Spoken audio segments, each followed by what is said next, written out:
Now let's move on to number 7. So you can see in this case, if you tried to solve for y just in terms of x, hopefully you can tell algebraically how difficult that would actually be. So in this case, the only option available to us is to use implicit differentiation. So again, when we are taking the derivative of a term that includes y, we have to remember that y is a function of x. Even though we can't solve it explicitly, we know that y is a function of x, and we have to then apply the chain rule. Now in this case, in order to even take, let me just move this down a little bit, the derivatives, we're going to have to use the product rule on each side. So again, our main method is to take derivatives on both sides of the equal sign. So our goal here, once again, what is it that we're trying to do? We're trying to find the derivative y prime or dy dx. That's our ultimate goal. In order to do that in this case, we need to use implicit differentiation because we don't have y solved as a function of x. We've got y's mixed in on both sides of the equal sign. And then as we look at this and we say, okay, we need to take the derivative of the left side and we need to take the derivative of the right side, we can see that we have a product on both the left side and the right side, and so we're going to need the product rule. Now you might be asking yourself, could we rewrite this and distribute, for example, the x to the fourth through the parentheses on the left side of the equal sign and distribute the y squared through the parentheses on the right side of the equal sign? And in fact, we could do that. I'm not sure how much that will save you. You will still have to use the product rule. For example, on the left side, when you would multiply through and get x to the fourth times y, that will require the product rule. On the right-hand side, the first term there, if you distributed, would be y squared times 3x, and that would still require the product rule. So I'm not sure how much simpler it would turn out to be, but if you'd like to try that on your own, I certainly encourage you to do that.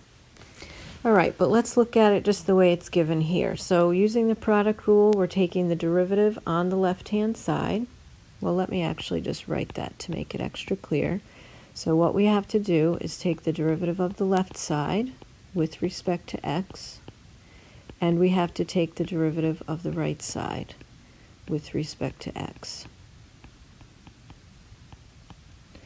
On the left side, we're going to need to use the product rule. So the derivative is the first, x to the fourth, times the derivative of the second. The derivative of x plus y is 1 plus 1 times dy dx. So again, the derivative of any term involving a y has to eventually get multiplied by dy dx, because what we're really doing is using the chain rule. When we take the derivative of y with respect to x, that is dy dx. It's not just 1. If we were taking the derivative of y with respect to y, that would be 1. But the derivative of y with respect to x is dy dx. Okay, so back to the left-hand side. So far I've done the first times the derivative of the second plus the second, x plus y, times the derivative of the first, and the derivative of x to the fourth with respect to x is 4x cubed. Then on the right-hand side, I also need the product rule. So that is the first, y squared, times the derivative of the second. And the derivative of 3x minus y is 3 minus dy dx. That is, y is a function of x, so when I take its derivative with respect to x, I get dy dx. Then I need to continue the product rule plus the second, 3x minus y, times the derivative of the first. Now the derivative of y squared is 2 times y times dy dx. So again, I think of y as a base function of x. Even though I can't see what the function is explicitly, I know that y is some function of x. So I bring my power 2 down. I take my base function y to one lower power, that's the first, and then I multiply by the derivative of the base function. The derivative of y with respect to x is dy dx. Okay, now I've got a boatload of algebra to do, because what I need to wind up with is dy dx. So I have to solve this whole entire thing for dy dx. So the first thing I'm going to do is just distribute things through parentheses wherever I have them, which is basically in every term. So for example, I'm going to distribute the x to the fourth through the first set of parentheses.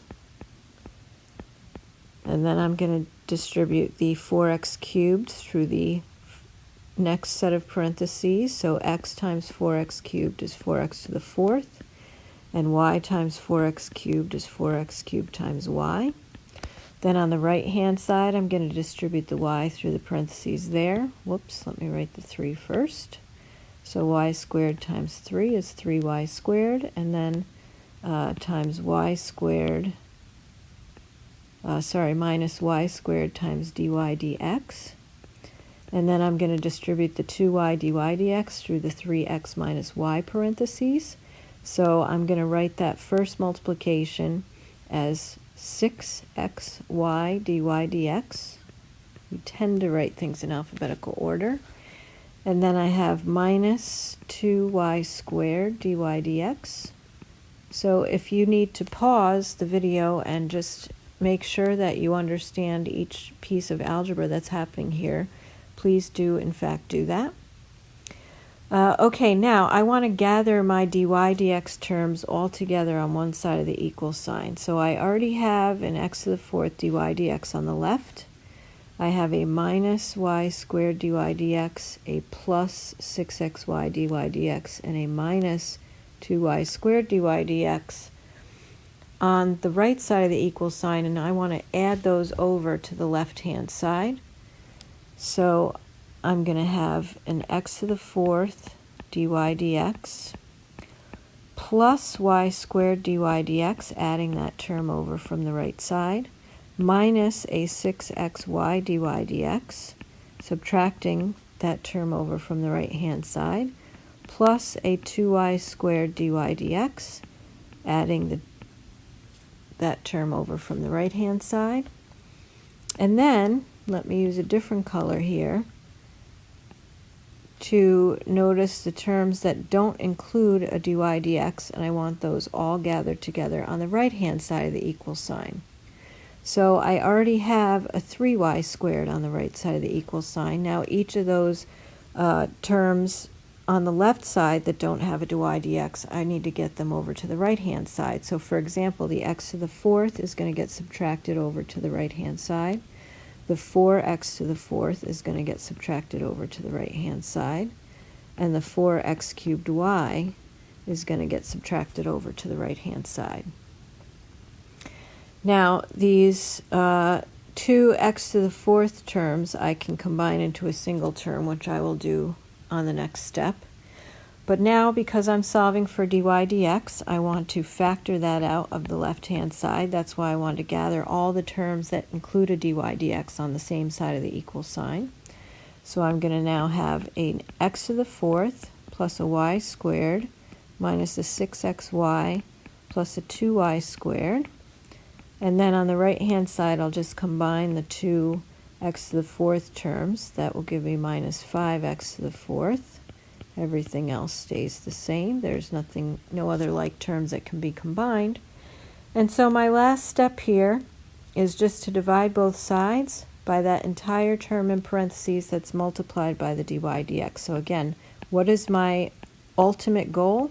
I'm finding the derivative y prime or dy dx with respect to x. So I'm going to divide both sides by that whole long string on the left-hand side. So I rewrite the right-hand side, and then that is divided by x to the fourth plus y squared minus 6xy plus 2y squared. So that whole long thing, I could shorten that a little, that whole long thing is the derivative dy dx. And notice this derivative includes y pieces in it. It's got terms that involve y.